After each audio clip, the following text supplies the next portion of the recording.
Ladies and gentlemen, welcome to the Jack Burford Chevrolet Sports Show, live on WBON TV Channel 9 and on radio at WEKY, WKXO, and WIRV.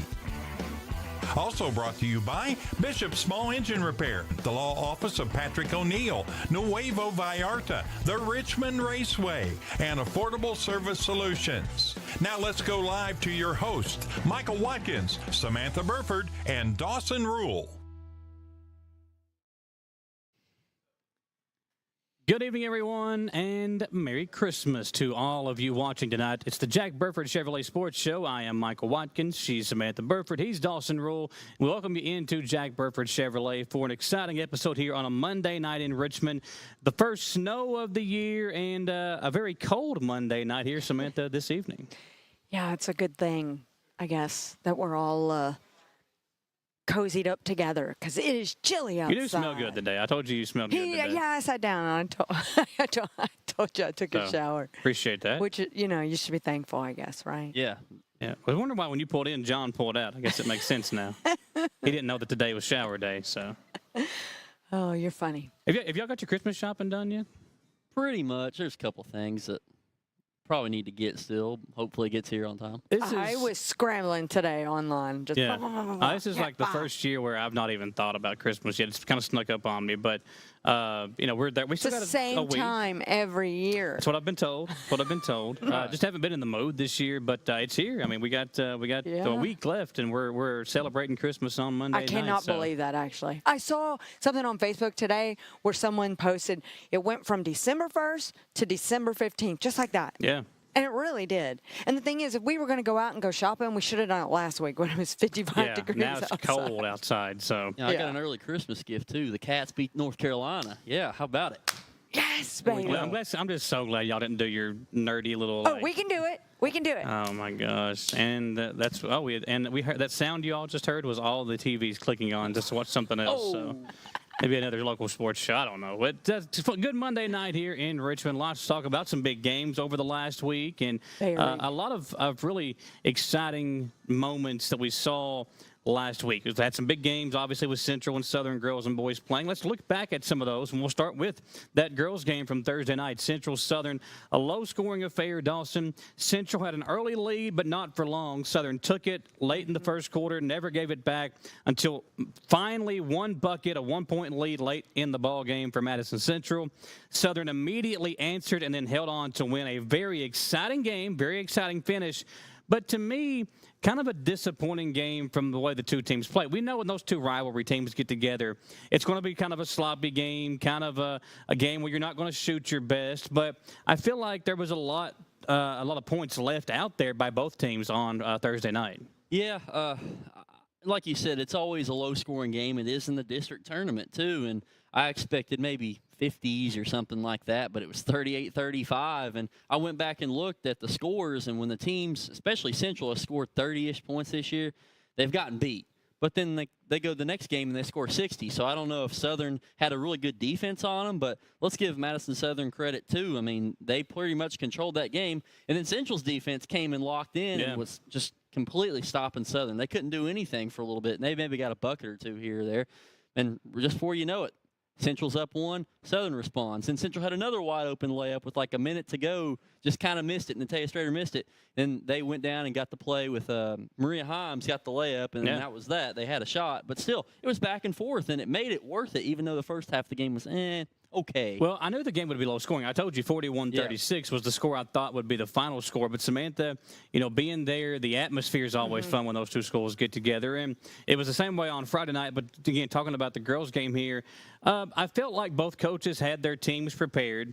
The girls executed, but there was just, you know, for Southern's team, way too many turnovers. And for Central's team, they just could not buy a basket. How many open shots did they miss? For sure. Three-point line, they were, as a team, Central, I want to make sure I got this. Central was 1 of 19. Yeah, 1 of 19. Hit one three-pointer, and that was, I think, Natea Strader hit the only three of the game for them. They just could not get no, Brittany Campbell did. Brittany Campbell hit the only three of the game. She was the only one to hit one. And they had, I mean, Ridrikoff had good looks. Strader had good looks. Brooke Campbell had some good looks. They just could not buy a basket Thursday night. That is true. Southern had those 22 turnovers, and it just seemed like, my goodness, those first 3 quarters, it just went on and on and on. And no one, I felt like, was hitting baskets. Until that fourth quarter, it got really exciting. Central went on that, 13-2 run. And they just started coming back. And you could feel the momentum. You could feel the excitement in the gymnasium as it got closer. Southern, being at home for them, really had the crowd and the advantage. It wasn't like on Friday night where there was a huge student population there for Central. But it was a great game overall. I was excited and happy to be there. Well, the difference in between what we saw, in those first 3 quarters to what we saw in the fourth quarter for Central was they finally started turning those turnovers into points on the other end. They were finally starting to hit some shots. They were getting inside, turning into fast break points. That's what got them back in the game. They had 4 turnovers all night long. They just couldn't hit a shot on the other end. They finally did that in the early part of the fourth quarter, made that comeback, but just could not pull it off as Strader missed that open 3. Got a good look considering the play they ran didn't end up in an open shot, but she dribbled it back out, got a clean look, just couldn't knock it down.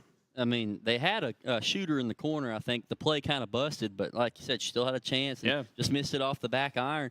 I think Central, what they did, there was a lot of turnovers by Southern, but I feel like they got in the passing lanes, tip passes, and forcing some jump balls here and there to kind of just turn the momentum a little bit in their favor. And then of course, they started hitting shots. Yeah. And wasn't Maria Himes the one that shot the ball? She was the transfer from Central. Yeah, that went to Southern. She hit that final shot. Yeah, some big performances, too, from some of the younger players. The Brianna Hensley girl for Southern played really well, had like 8 points, 5 rebounds, a couple assists, 2 or 3 assists, played really well defensively in that game, hit a big shot late. Lacey Sandlin, who's had some huge games in the first 2 weeks of the season, she played well, didn't have, monster numbers. Her team scored 38. She had 37 in a game the week before, but still did enough to help her team win. We know how good Hadley French is. Ashlyn Eastep played well. Everybody that got in the game for Southern, I feel like, did their job.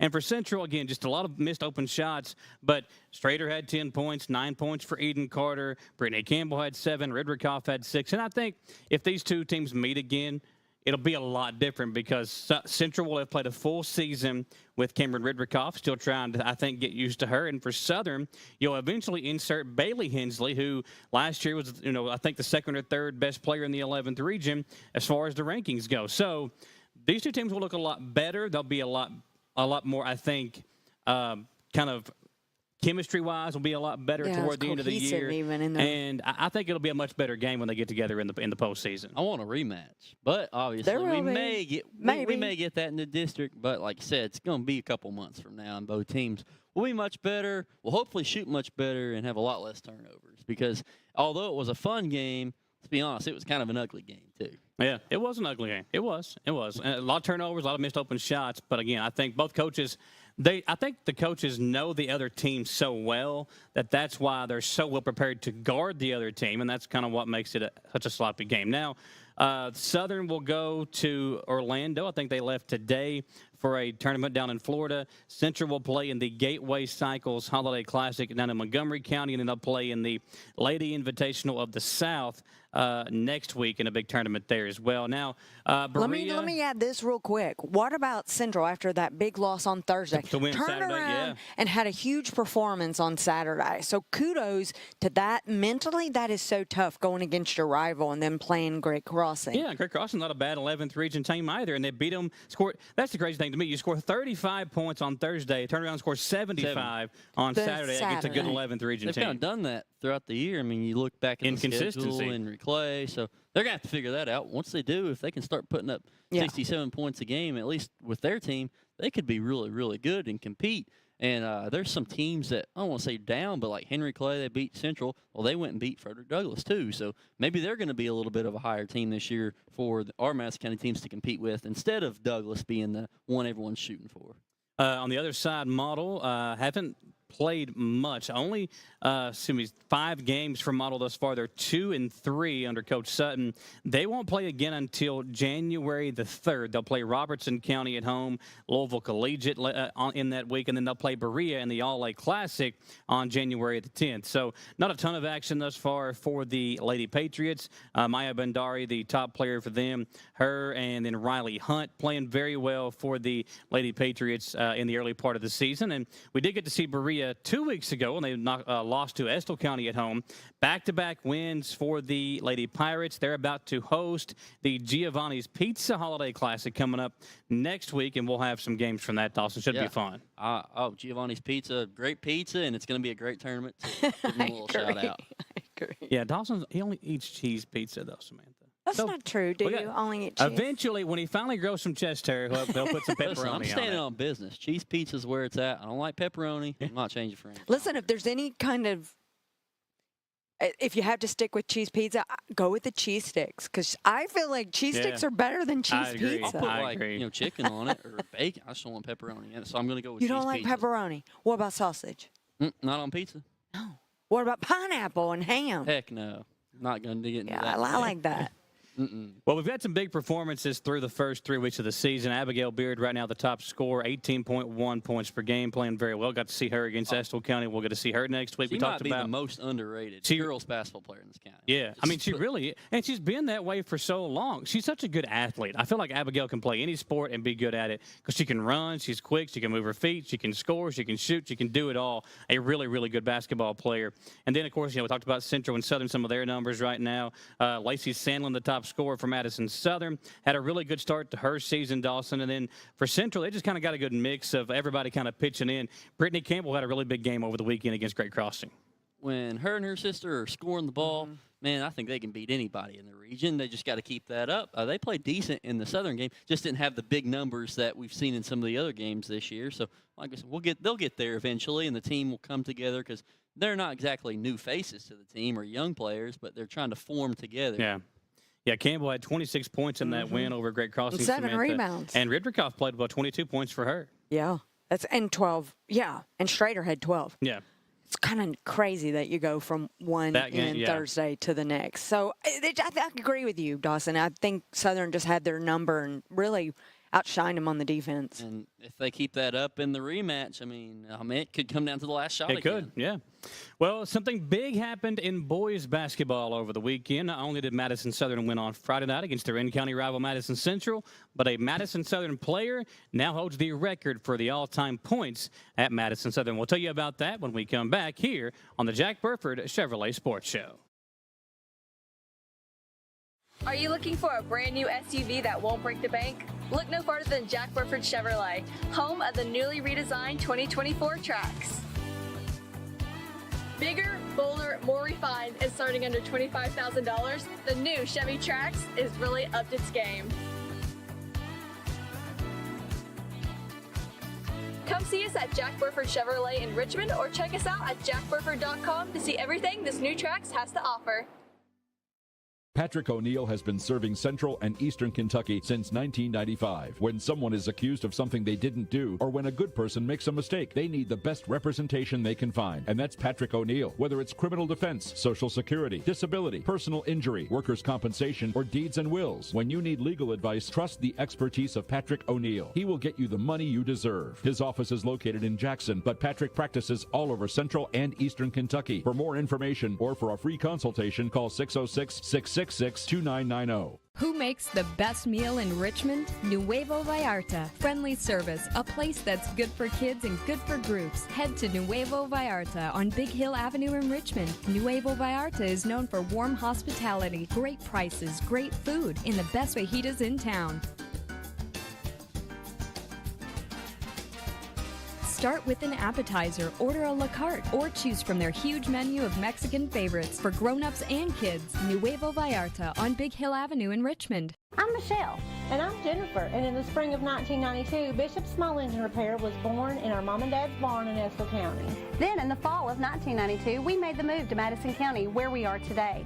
With the support of our family, customers, and community, we have continued to grow in the outdoor power industry. With a full line of products from Kokudet, Grasshopper, Echo, and Shindawa, we can help you tackle your yard so you can enjoy it with your family. Bishop's Small Engine Repair, where our focus is our customer. Stop on in, 119 North Estill Avenue in Richmond. We can't wait to see ya. The Beast of the East roars back to life for their 2022 racing season. Most Saturday nights, some Friday nights, and maybe even a Sunday. You can take the whole family down to the Richmond Raceway for some good family fun. Watch the drivers race around the 1,584 feet clay track for some big winnings. Children 10 and under are always admitted free. Richmond Raceway, Greens Crossing off Highway 52 East, and richmondraceway.net. And unleash your inner beast at the Richmond Raceway.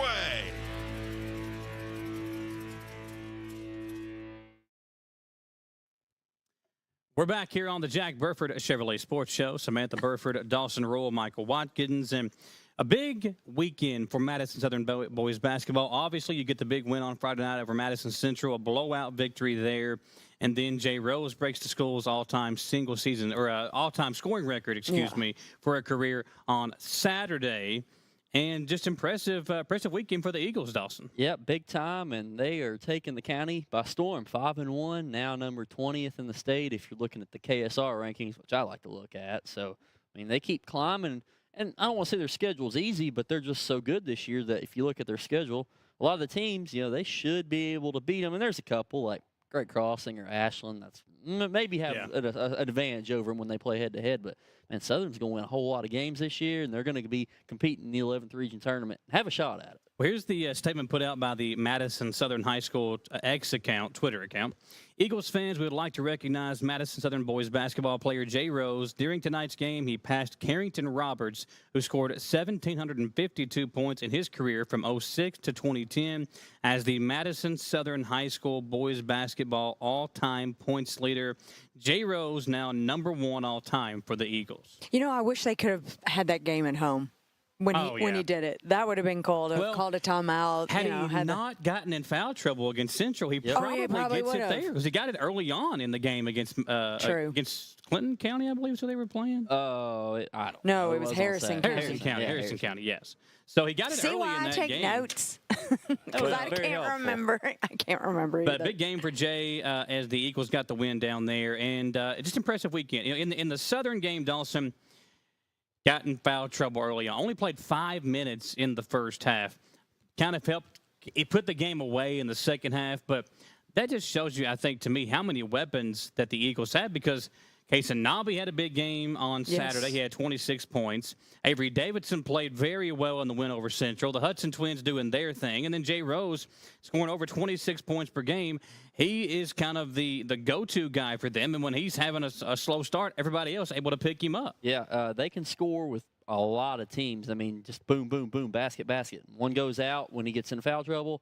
All right, well, we've got 3 or 4 other guys that are pretty much go-to scorers. And I don't know if the foul trouble was just because either it was a silly foul or maybe a game plan to try and get – it could have been a game plan to try and go to him because he was guarding, Ty Thomas, wasn't he? Yes. Well, Ty Thomas was going off that game, and that's the thing. Southern doesn't have a lot of size, and they struggled in the first half because Rose is out in foul trouble. They didn't really have anybody to guard him, so he was getting his points. He had 14 or something before halftime. But came back in the second half. I don't think he was guarding him anymore in the second half. I think they kind of switched some guys back and forth to get him away from foul trouble and just took off. Well, that's the thing, too. With Southern, you can pretty much switch everything other than Nobby, who's maybe 5'10". Everybody else the same height, even the same length. So Davidson, the Hudson twins, and Rose can pretty much be interchangeable as far as who is their guarding. Now, Jay Rose did have 8 points to go along with 15 points in the win over Central.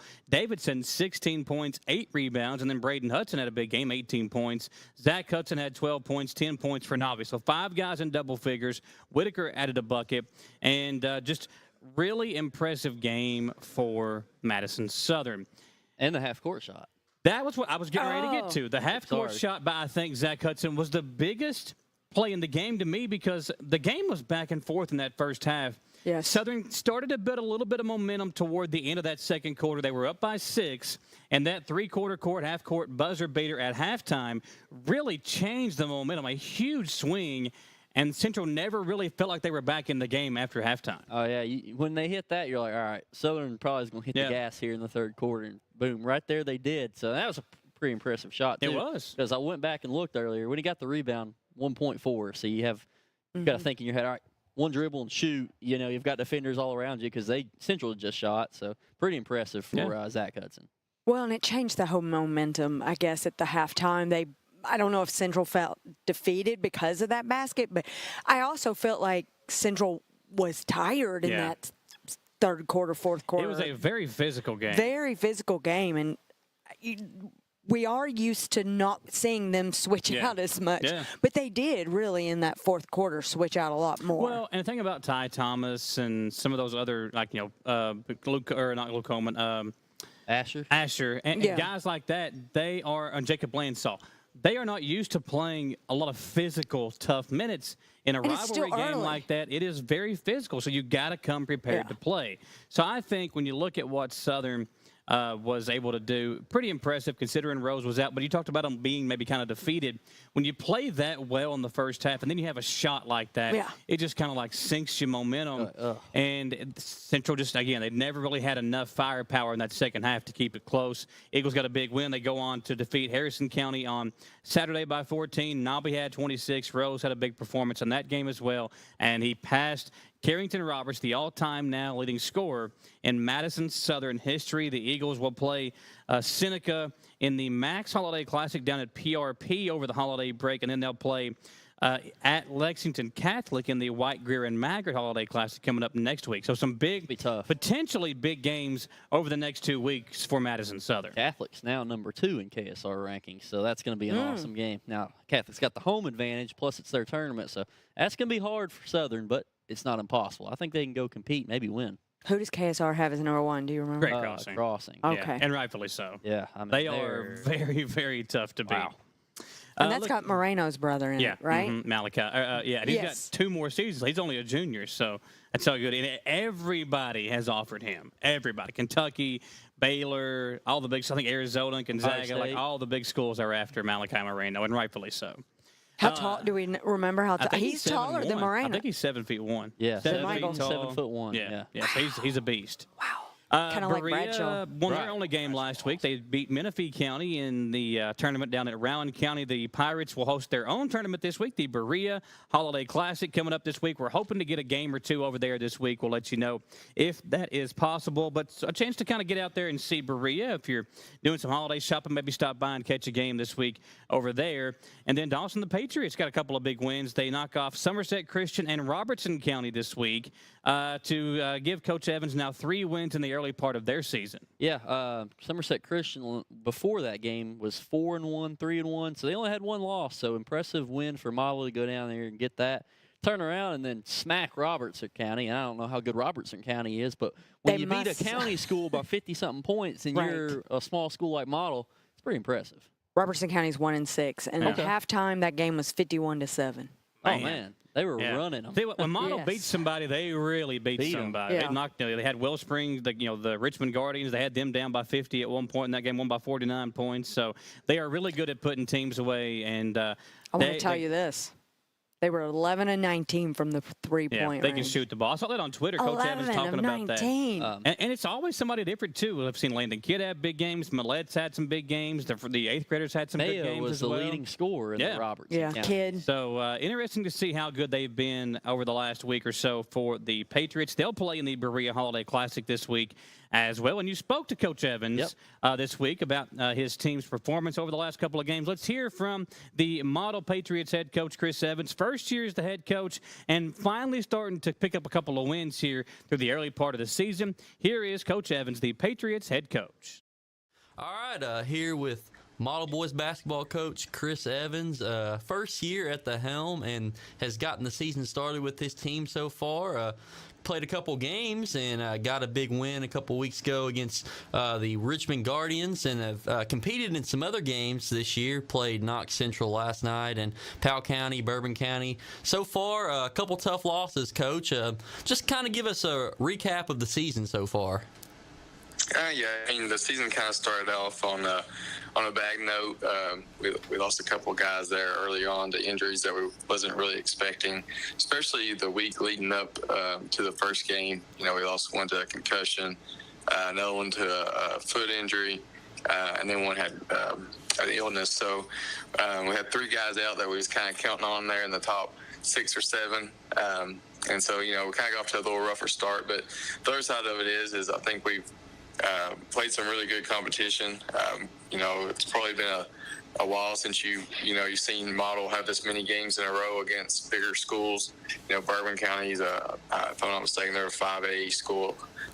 You got Pallett's a decent sized school, and then Knox Central, the program that's won 3 regions in the last few years down there, and they're kind of in a little bit of a rebuild, but they're still big schools that have good programs. So we've competed pretty well. We've just been a little shorthanded in a lot of the games. So with the shorthandedness, who are the players that are kind of getting rotation in big minutes right now who have had a great start to the year?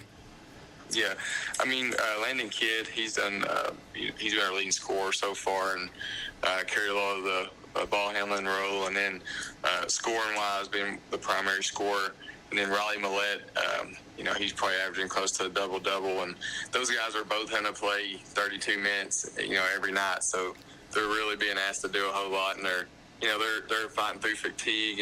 And then Harrison Parkhurst, he's came on of late last couple games. I think last night against Knox Central was his best game.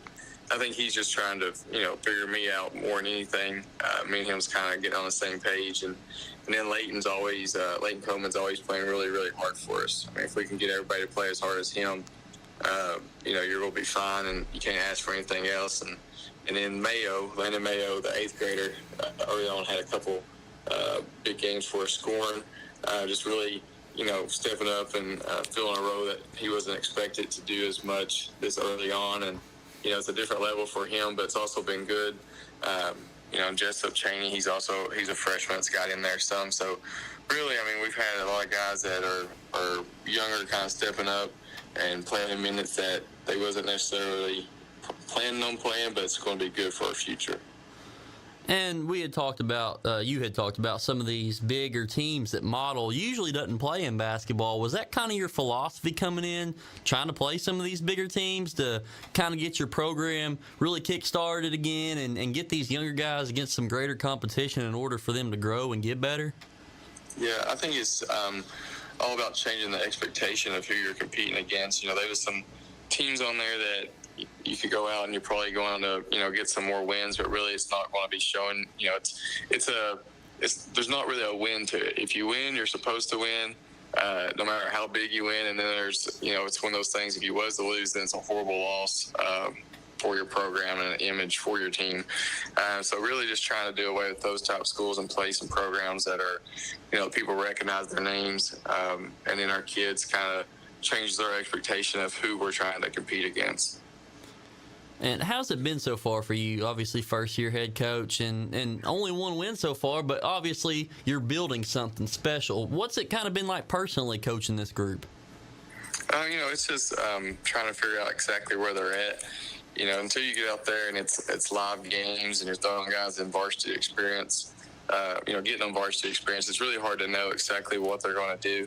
So, we have to, we just use that as player development, and we're doing a whole lot of film, showing guys their mistakes and going back and working on those things in practice. And, it can be things as simple as meeting passes and, just playing strong with the ball, just really simple fixes. It's not a talent issue. It's more of fundamental issues a lot of times, and just realizing, the level of play on varsity, how hard you got to play, and all of the little details can really add up and beat you at the end. Just a 1 or 2 minute stretch of bad decision making, bad shot selection, not meeting passes or winning a 50-50 ball can really put you behind. So they're having to figure that out. And overall, we have competed most of the games we've been in. We've been right there at halftime a lot of the games, and then in the second half we've actually it's fourth quarter and we're still in there competing for the win, and then the teams kind of pull away late. So it's been learning for everybody, but I think ultimately that's going to help us down the stretch.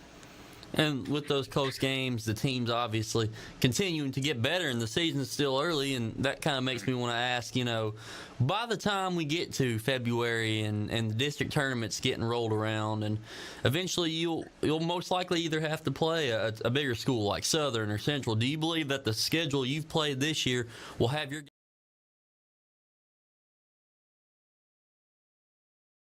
guys ready to maybe pull an upset or compete the entire game against one of these big county schools? Oh, yeah, for sure. I mean, if you look back at our last scrimmage before we lost Dylan Crockett to his ankle injury, he went down late there in that game. We was actually leading Estill County at Estill with their full roster. And then you see, them go out and they beat Madison Central. Yeah. And you don't know necessarily what, the factors are in that game. Anything can happen. But, that just shows our guys that there are a couple of schools now in our district that we can beat, and we could, make our way to a region tournament and do some things that they haven't done. I'll give you one more question, Coach, and it's more just kind of like a message to the fans from you. And what would you tell model fans or really basketball fans in Madison County who maybe haven't got out to a game or really haven't gone to model in a while or thought much about them, to try and promote them to come out, check out this team and how you coach and what you're building over there with the Model Boys basketball program?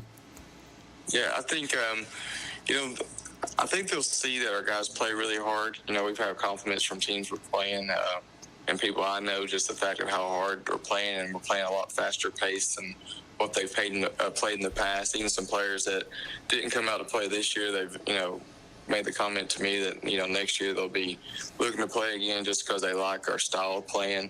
And we're just staying in there. I mean, we're competing, like I said, against these bigger schools that, on paper or even the eye test, you say, well, they can't match up physically, and we're sticking around and we're a lot of times being more aggressive than them. I know several games we've actually, stat-wise, we've led the field goal percentages, and we've out-rebounded people here and there that you wouldn't really think that's what's happening, but we're just making, stretches in the games, 2 or 3 minute stretches are ultimately why we're getting beat. So, I mean, ultimately, you got to win. You got to have a better product. I think with time, people are going to start seeing that, and I think that will start sooner than later as our guys do. They're gaining faith in what they can do each game just because they see that they're competing, they're doing things they haven't done before. And I think they also are understanding that a lot of the things they're doing wrong are easy fixes that are fundamental and basketball IQ stuff. So like I said, I mean, it's just all about the product and what you see out there. And I think, if you do the right things, then people's going to start wanting to come around more, and you'll have more of an interest, and people want to be a part of the program. All righty, Coach. Thank you for your time today. And, yeah, go check out Model, folks. The boys basketball team is doing some special things over there, and Coach Chris Evans is cooking up something special over there. Isn't that right, Coach? We hope so. Yes, sir.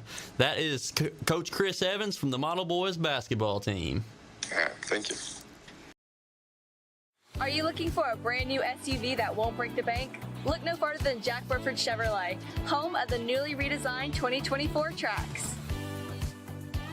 Bigger, bolder, more refined, and starting under $25,000, the new Chevy Trax is really upped its game. Come see us at Jack Burford Chevrolet in Richmond, or check us out at jackburford.com to see everything this new Trax has to offer. Patrick O'Neill has been serving Central and Eastern Kentucky since 1995. When someone is accused of something they didn't do, or when a good person makes a mistake, they need the best representation they can find. And that's Patrick O'Neill. Whether it's criminal defense, Social Security, disability, personal injury, workers' compensation, or deeds and wills, when you need legal advice, trust the expertise of Patrick O'Neill. He will get you the money you deserve. His office is located in Jackson, but Patrick practices all over Central and Eastern Kentucky. For more information or for a free consultation, call 606-666-2990. Who makes the best meal in Richmond? Nuevo Vallarta. Friendly service, a place that's good for kids and good for groups. Head to Nuevo Vallarta on Big Hill Avenue in Richmond. Nuevo Vallarta is known for warm hospitality, great prices, great food, and the best fajitas in town. Start with an appetizer, order a la carte, or choose from their huge menu of Mexican favorites for grown-ups and kids. Nuevo Vallarta on Big Hill Avenue in Richmond. I'm Michelle. And I'm Jennifer. And in the spring of 1992, Bishop Small Engine Repair was born in our mom and dad's barn in Estill County. Then in the fall of 1992, we made the move to Madison County, where we are today. With the support of our family, customers, and community, we have continued to grow in the outdoor power industry. With a full line of products from Copadet, Grasshopper, Echo, and Shindawa, we can help you tackle your yard so you can enjoy it with your family. Bishop Small Engine Repair, where our focus is our customer. Stop on in, 119 North Estill Avenue in Richmond. We can't wait to see ya. The Beast of the East roars back to life for their 2022 racing season. Most Saturday nights, some Friday nights, and maybe even a Sunday. You can take the whole family down to the Richmond Raceway for some good family fun. Watch the drivers race around the 1,584 feet clay track for some big winnings. Children 10 and under are always admitted free. Richmond Raceway, Greens Crossing off Highway 52 East, and richmondraceway.net. And unleash your inner beast at the Richmond Raceway.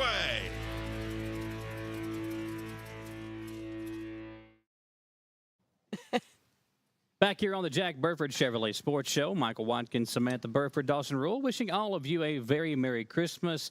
And we are joined by a guest we've never had on the show before, the Madison Central esports team. And first of all, Coach, tell us about esports in general, and what does the E even mean in esports? And then you can talk about your team a little bit here as well. Okay, so, the esports here at Madison Central and across the state is a collection of video games that kids are able to play competitively. We have Rocket League, League of Legends, Super Smash Brothers. Okay. Madden, 2K, and, we're here playing against other kids in the state, essentially for a KHSAA title. That's awesome. And yeah, you guys just started that. I guess you said it was offered in 2019 first by the KHSAA. Yes. And then I guess this is your all's third season competing, second year as a team. It'll be your fourth season, I guess, coming up in the spring. Correct. Yeah. We have 2 seasons each year. So that's why the seasons and the years kind of get thrown off. But now, when you talk about esports in general, these guys, I feel like with esports, you can pretty much practice anytime you want to, especially when you're at home. And you guys said that's kind of where you all do your practicing. There's not like a lab at Central right now. You all practice at home playing esports. Right. So currently we're playing from home. The goal would be eventually to have a lab if we were able to have one. But right now the students play from home with their own internet connection, their own equipment. Correct. Wow. Yep. And I guess, do you give them a certain amount of time that they're supposed to be playing every day, like from 4 to 7 or anything like that? I do, yeah. So what we do is I'll lay out a practice schedule and say, I want to see you play this amount of games or, practice these certain things. Or in their case, a lot of times I'll have them focus on a thing that they feel they need to improve on. And then they practice it just like anything else. And are they all talking to each other? Yes. Like on headset, so they can all communicate, just like they'd be in the same room together, but just on a headset. Yeah, on game day, I'll have each of my teams in their own, we use Discord. Each of them have their own channel. They're talking. I'm hopping around from room to room, making sure their games are going well and everything. Like so so 2 questions here, because we've got a ton of them. Yeah. When you're practicing, do you practice against the computer, or are you playing against each other, or against another person online? So it depends on the game, but we do our best to practice against each other. If that's not available, practice against people who are, in Smash, for instance, they have their own space where they're all pulling each other for games. Okay. So, it depends on the game, but mostly I prefer them practicing people because that's more realistic. That's going to be what they're going to play against, and that lets them be a little sharper. Now, I used to love to play Madden. Sure. When you play Madden, obviously you have 11 players on the field. Right. So when you do an esports team, do you pick like the Patriots versus the Chiefs, and then do you pick a player, or is it create a player? Like there's a ton of questions about like the Madden specific league. So it is team versus team. So one player's controlling the whole team. Like you'd be used to playing. Yes. And really, right now it's basically everyone picks Kansas City. Yeah, I don't blame them. Yeah. But yeah, that's pretty. So that was like do you have somebody being the quarterback and then somebody being the wide receiver? You just control your team versus an opponent, correct? Right, and they avoid any of the create a player, my player type stuff because then that just becomes a lot of it's about money. So they try to balance it the best they can to keep it as competitive as possible. Okay, well, good deal. Y'all got any more questions? yeah, but we also want you, Coach, to introduce the guys from us. And then I want to know, there's 3 guys here, but do we have girls that play? Yes, absolutely. Yeah. All right, so this is my Smash team. They were the state semifinalists the past 2 seasons. This is Solomon Noctway, Josh Wilhite, and Riley Barnes.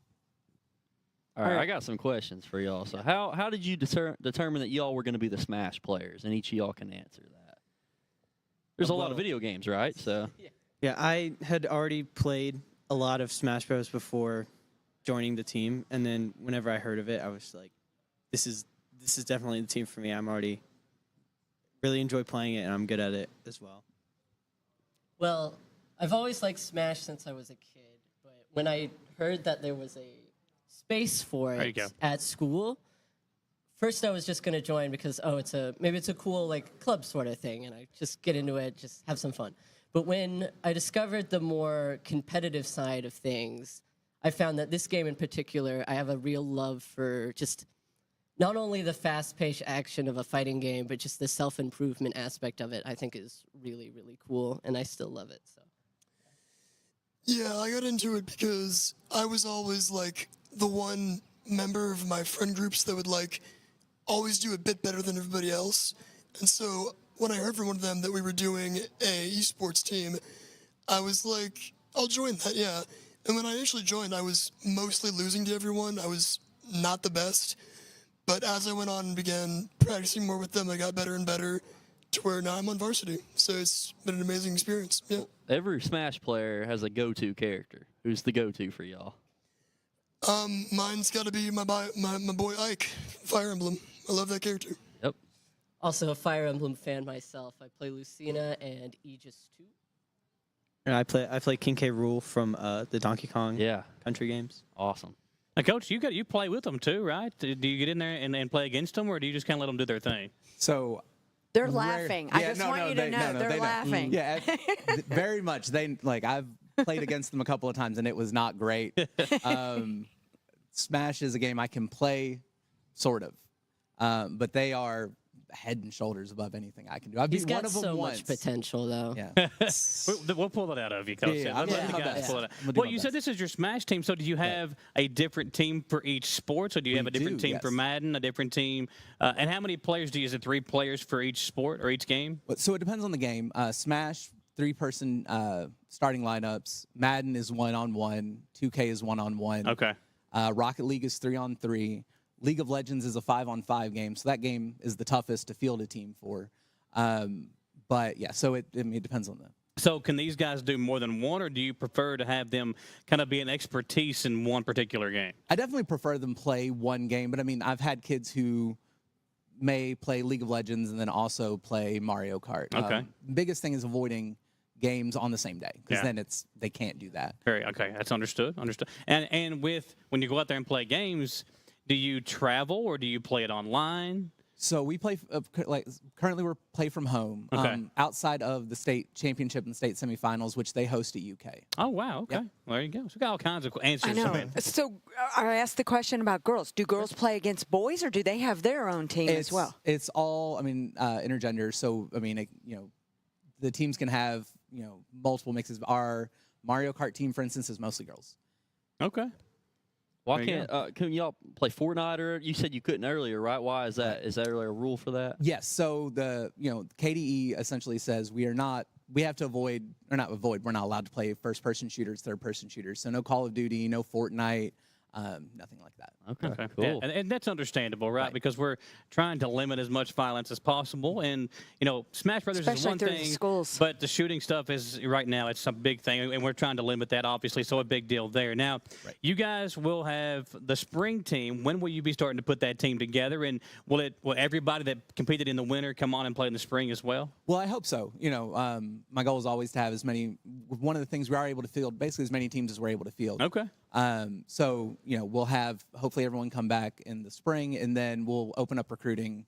Right when we come back in January, I'll start putting out feelers and telling people. A lot of the band students will play. Okay. Football players are able to come on and play and stuff like that. Wow, so that sounds like a lot of fun. Like, I mean, Yeah. this wasn't offered when I was in school. I Oh mean, gosh, no. 15 years ago, oh, I'm getting so old. Whenever I was playing video games, that was like my peak video game days of just spending countless hours staying up into the wee hours of the night. Now that you guys are on break, is that what you're doing? Are you playing more video games that you have the nights freed up? They're grinding. Oh yeah.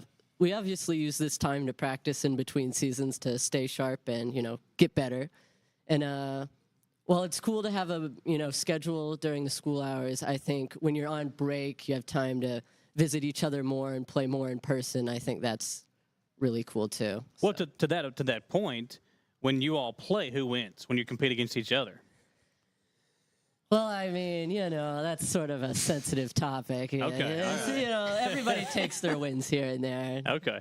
I like to, our team right now, which I think is super cool. We're all very evenly skilled. We all worked very hard, and I think we're probably the strongest team we have right now in our 3 seasons, in my opinion. Wow. So when you went home and you said, my parents, grandparents, I'm going to join this Esports team. esports team. I was just going to call it a Samantha sports can't team. spell it.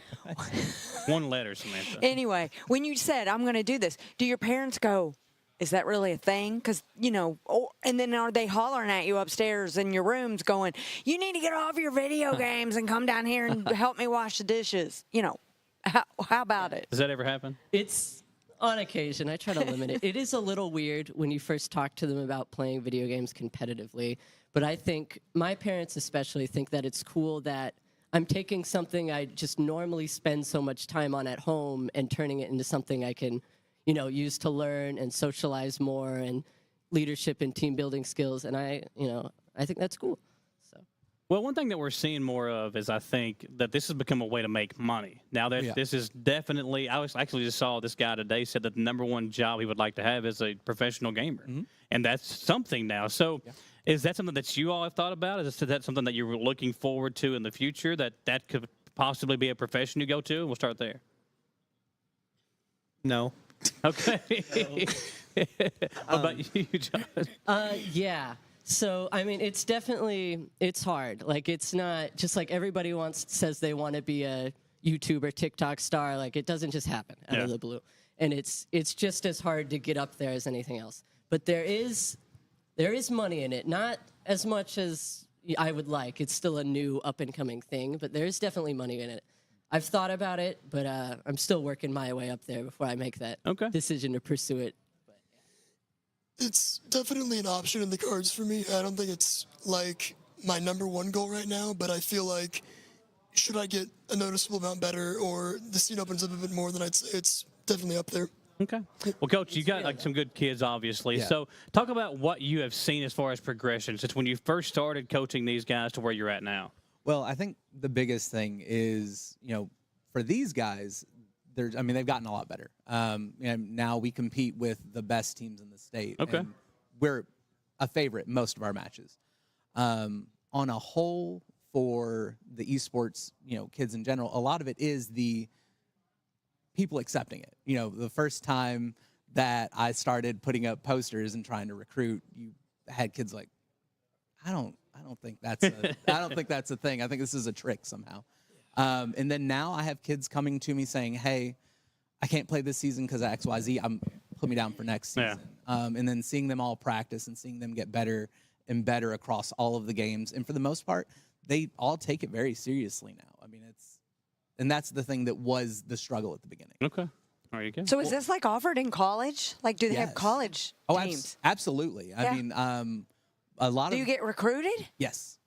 They can. Wow. They can. Yeah. There's a kid who plays. He's a middle schooler, and has already been recruited by a college to like full ride offer and everything. And That's it's awesome. to like Michigan State or something wild like that. Now, does like Eastern have that esports team, or is it just kind of the bigger schools right now? I think they have club stuff. Not. Okay. I can't speak for sure. Like a scholarship type thing. Yeah. Right. But I mean, UK has a bunch of kids who are there playing on it, and then the bigger the school, you almost for sure are going to see different schools have scholarships and stuff for that. I do have one more question. So obviously not every video game's playable, but gamers' preference here. What's your favorite video game of all time? It's an important question for the gamers, you know? Big question. Start with you. I need to think about that. Okay. We'll come back. Okay, so it's a close tie between my top three. It's cliche, but obviously Smash Ultimate. I put a lot of time into it. I wouldn't put that much time into it if I didn't enjoy it as much as I did. But other two favorites of mine are a RPG called Xenoblade Chronicles 2 and then a classic Mario Kart Double Dash on the GameCube. Okay. Which is an old one, but a good one. Smash is definitely up there for me too, but then, like he said, I've always been a fan of RPG-style games, so think like Final Fantasy or the such. And my number one would probably have to be this one called Octopath Traveler. It's lesser known, but it's one of my favorite games of all time. So yeah, I mean, Smash Bros is up there for me as well, and I also enjoy Pikmin 3, 4. Those are my next two favorites. Y'all have a favorite console too? One more question, and we'll favorite console? That's hard to say. I think the Wii was one of the coolest things they ever did. Like, everybody has a Wii just because it's so different, and I think that's special. But yeah, you had your hand raised. Yeah, but no, I have the Wii, and I love it. I'm like the Just Dance kind of girl. You know, that's what we like. We all did. So there's a reason she only dances at home, though. They don't want to see us out on the dance You don't floor. want me dancing anywhere else. Okay, I guess talk about how you prepare for these competitions. How do you already know who you're going to be competing against, and is there some type of strategy? Generally speaking, yes. It's run off of brackets or just like a seeding system, so you're going to know which teams or which schools you're fighting against. And it comes down to a game of counter picks, trying to figure out which of your players you want to run against the other one, trying to get the right play in there. It's very strategical, yeah. I think because of how many different characters there are in the game, there's a lot of different interactions that are possible. So like he said, you have to sort of plan, which character is the best for dealing with this one, or which one's the best for this one. And then especially something you don't think about as much is before something like state, you not only have to prepare for the technical aspect of it, but like the mentality side is also something else. Because when you're up there, nerves can get you a lot. You have to know, how do I take a win? How do I take a loss? Or if I'm down in the game, I have to keep my head above water and be able to still play the best I can be, even if I'm, on the back foot a little bit. We just got an update. EKU does. Okay, let's just show Hugh Davis sent me. There's a rec center esports, and EKU no scholarships, but formerly nationally had ranked teams. So that's they've cool. had some seasons. And a good esports lounge. Yeah, that is very cool. Yeah. I was good at Well, that. guys, This has been fascinating. yeah, thanks for coming And up. we're Now, listen, whenever you get ready to start the season back up, holler back at us. We'll bring you back over, talk about the new season, and maybe try to find a way people can, tune in. If there's, a Discord or a place to go watch things that they can do that and tune into some of the games. Can we watch you guys compete? So not in our regular, during the regular season, but a good chunk of the postseason or the state championship and all of that they stream it live on Twitch. Okay. And so they try to make it really available, and we'd like to make it available, but that would come with a lag. And less school mandated, but even outside of the KHSAA, there's a lot of community run events for these games, just by people who are passionate about it, and then you can find tons of streams and stuff like that. Now, is there a place here in Richmond that you can go play video games? I know there's a gaming place in Berea if it's still open, but is there anywhere here in Richmond where you can just go play a video game at somewhere? Don't think so. Okay. Outside of I know Eastern has the really nice esports lounge, but outside of that, not that I know of. Okay, well there you go.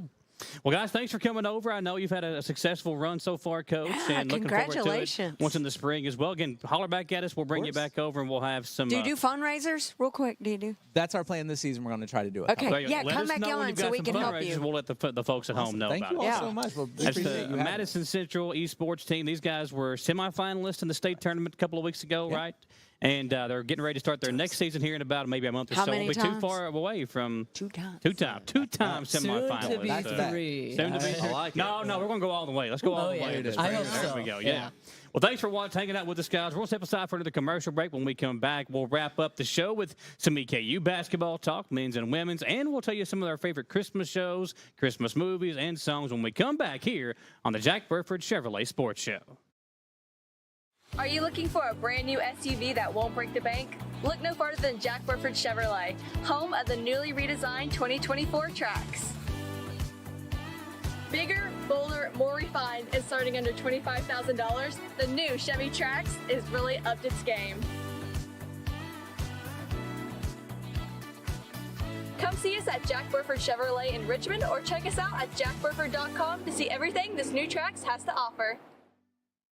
Patrick O'Neill has been serving Central and Eastern Kentucky since 1995. When someone is accused of something they didn't do, or when a good person makes a mistake, they need the best representation they can find. And that's Patrick O'Neill. Whether it's criminal defense, Social Security, disability, personal injury, workers' compensation, or deeds and wills, when you need legal advice, trust the expertise of Patrick O'Neill. He will get you the money you deserve. His office is located in Jackson, but Patrick practices all over Central and Eastern Kentucky. For more information or for a free consultation, call 606-666-2990.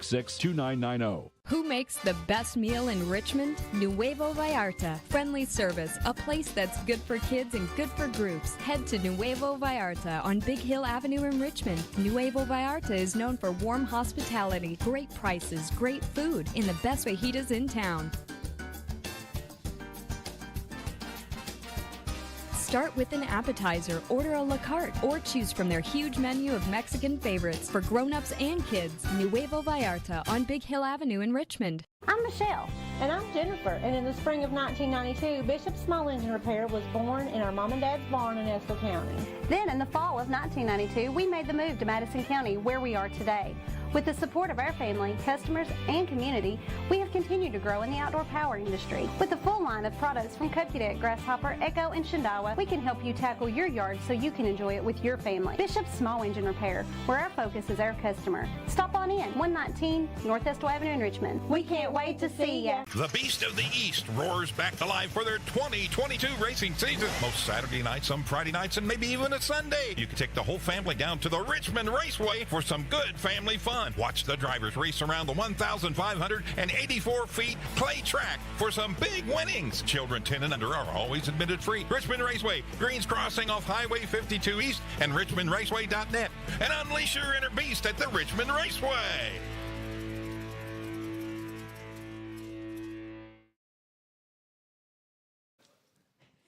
Back here to wrap things up on the Jack Burford Chevrolet Sports Show. Samantha Burford, Michael Watkins, Dawson Rule, and another tough loss, Dawson, last night. EKU men's basketball. Yeah. Only one win right now against a Division I opponent, and that was a 1-point win against Troy, who they play again, I think, this week. Yeah.